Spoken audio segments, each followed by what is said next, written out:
shirkii saddex geesoodka ahaa ee laascaano lagu burburiyey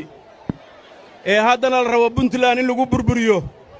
farriimihiisii waana soo gaareen sawdiyaaru ma nihin difaaca dadkayaga sawdiyaaru ma nihin difaaca dadkayaga dimuqraadiyada inaan difaacna diyaar muu tihiin ciddii ku gardaroota inaan iska dhicna diyaar muu tihiin dawladdiinna waxay diyaar u tahay xuquuqdiinna inay dhowrto xuquuqdiinna inay dhowrto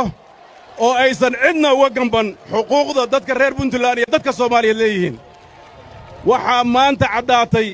madaxweynaha iyo ra'iisul wasaaruhu waxay iska daba raaceen inay dimuqraadiyadda diidan yihiin oo ay la dagaalamayaan ma beeninaa hadalladoodii waxaa ku jiray 2013kiina waa la fashiliyey haddana ma dhacayso waxay caddeeyeen maalintaasna iyagu inay diidanaayeen oo madaxweyne xasan sheekh baa madaxweynaha maantana inuu diidan yahay federaalkaan diidmadeeda ku ogayne dimuqraadiyadiina waa ku darsaday miyaynu ka aqbalnaa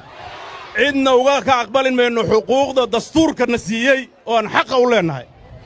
soomaaliya waa dal federaalah waa dal dimuqraadiya waa dad axsaab badan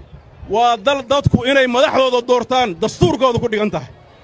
puntland waxay difaac u tahay dastuurka soomaaliyeed midnimada soomaaliyeed iyo wadajirka soomaaliyeed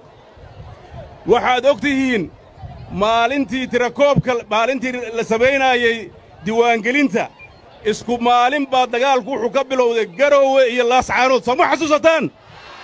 soo wax lagu talagala ma ahayn maantana waxaan ognahay maalinta codaynta iyo inay laascaanooda soo weerari doonaan laakiin ciidankeennu waa og yahay difaaca iyo daryeelka ilaaliya dadka reer puntland oo gaalkacyo dadkeeda ah waa difaaca dalka sool magaalada laascaanood qarsan mayno nacabka ku soo duulay ka yeeli mayno